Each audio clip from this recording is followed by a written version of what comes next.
Comment calculer une longueur en utilisant le cosinus d'un angle? On essaie avec un exemple?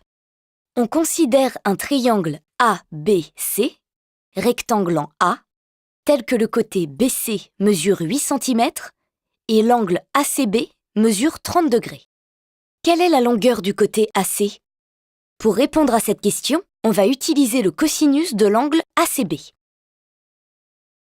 En effet, on cherche à déterminer la longueur du côté AC, qui est adjacent à l'angle dont la mesure est donnée dans l'énoncé, et on connaît la longueur de l'hypoténuse. On sait que le triangle ABC est rectangle en A. Par définition, dans un triangle rectangle, le cosinus d'un angle est égal au quotient de la longueur du côté adjacent à l'angle par la longueur de l'hypoténuse.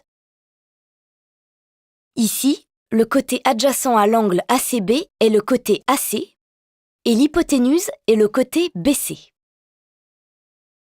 Donc, le cosinus de l'angle ACB est égal à AC sur BC. On connaît la mesure de l'angle ACB et la longueur BC. On va donc pouvoir déterminer la longueur AC. On réécrit l'égalité avec les valeurs connues. On sait que l'angle ACB mesure 30 degrés et que le côté BC mesure 8 cm. On a donc cosinus 30 égale AC sur 8. En multipliant par 8 les deux membres de l'égalité, on obtient AC égale 8 fois cosinus 30. Pour calculer le cosinus de 30 degrés, on utilise la touche cos de la calculatrice. On trouve que le cosinus de 30 degrés est environ égal à 0,87.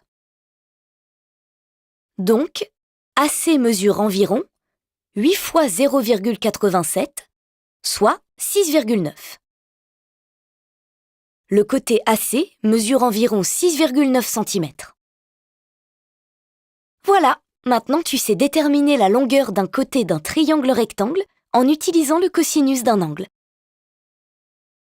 Souviens-toi, tu vérifies si le triangle est rectangle, tu vérifies avec les données de l'exercice si la formule du cosinus permet de répondre, tu appliques la formule du cosinus en faisant intervenir un angle connu et le côté dont tu cherches la mesure, tu réécris l'égalité avec les valeurs numériques de l'énoncé, tu isoles la longueur que tu cherches à calculer, tu utilises la touche cos de la calculatrice, puis tu rédiges une phrase de conclusion.